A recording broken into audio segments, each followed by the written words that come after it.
Hi అండి. వేడి వేడిగా బీరకాయ తొక్కలతో పచ్చడి చేసుకుని వేడి వేడి అన్నంలో తింటే చాలా టేస్టీగా ఉంటుంది. దానికోసం ముందుగా ఒక 2, 3 బీరకాయలు తీసుకోవాలి. కొద్దిగా లేతగా ఉన్నవి తీసుకొని వాటిని నీట్‌గా మనం చెక్కేసుకోవాలి. చెక్కేసి బీరకాయ ముక్కల్ని పక్కన పెట్టేసుకొని ఆ తొక్కల్ని మనం నీట్‌గా శుభ్రంగా కడిగి పెట్టుకోవాలి. ఇలా తొక్కలన్నీ కూడా చిన్న చిన్న ముక్కలుగా చేయాల్సిన అవసరం లేదు. జస్ట్ వాటిని కొద్దిపాటి చిన్న సైజులో ముక్కలు చేసుకుంటే సరిపోతుంది. వాటిని ఒక గిన్నెలో వేసుకొని వాటర్ పోసుకొని శుభ్రంగా కడిగేసుకోవాలి. నీట్‌గా కడిగి పక్కన పెట్టుకొని ఇప్పుడు ఒక కడాయి పెట్టుకొని అందులో ఆయిల్ వేసుకొని ఆయిల్ బాగా హీట్ అయిన తర్వాత ఒక 10-12 వరకు ఎండుమిరపకాయలు వేసుకొని బాగా వేగించేసుకోవాలి. ఎండుమిరపకాయలు వేగిన తర్వాత మనం పక్కన పెట్టేసుకోవాలి. మీరు కారం ఎక్కువ తినేలా ఉంటే కొద్దిగా ఎక్కువ ఎండుమిరపకాయలు వేసుకొని వేగించుకోవచ్చు.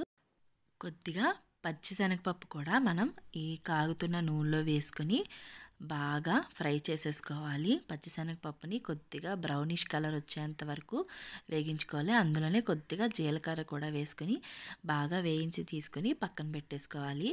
ఇప్పుడు అదే నూనెలో మనం కడిగి శుభ్రం చేసి పెట్టుకున్న బీరకాయ తొక్కల్ని అందులో వేసేసుకొని బాగా కలుపుకొని అవి బాగా మగ్గేంత వరకు కూడా మనం మీడియం ఫ్లేమ్లో పెట్టుకొని స్టవ్ మీద ఉంచేసుకోవాలి.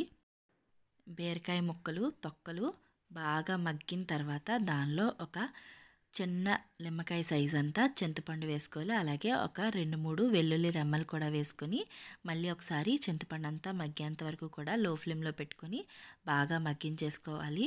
ఇప్పుడు ఈ మగ్గిన బీరకాయ తొక్కలన్నీ కూడా ఒక మిక్సీ జార్లో వేసేసుకొని మనం ముందుగా వేయించి పెట్టుకున్న ఎండుమిరపకాయలు అలాగే పచ్చిశనగపప్పు జీలకర్ర ఇవి కూడా ఆ మిక్సీలో వేసేసుకోవాలి. వేసేసుకొని మంచిగా కొద్దిగా రుచికి తగ్గట్టుగా ఉప్పు వేసుకోవాలి.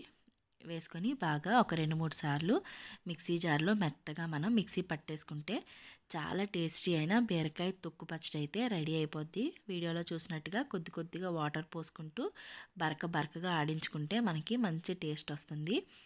బాగా ఒక 2, 3 సార్లు ఆడించేసుకుంటే మనకి చాలా టేస్టీగా బీరకాయ తొక్కు పచ్చడి అయితే రెడీ అయిపోతుంది. ఇలా రెడీ అయిన తర్వాత కొద్దిగా ఆయిల్లో ఆవాలు వేసుకొని పోపు పెట్టుకుంటే మనకి ఇంకా టేస్ట్ వస్తుంది. కొద్ది కరివేపాకు ఎండుమిర్చి వేసుకొని పోపు వేసుకొని ఈ పచ్చట్లో అది కలిపేసుకుంటే వేడి వేడి బీరకాయ తొక్కు పచ్చడి అయితే రెడీ అయిపోయింది. చాలా టేస్టీగా ఉంటుంది. మీరు కూడా ఒకసారి ట్రై చేయండి. అలాగే నా ఛానల్ని సబ్స్క్రైబ్ చేసుకోండి.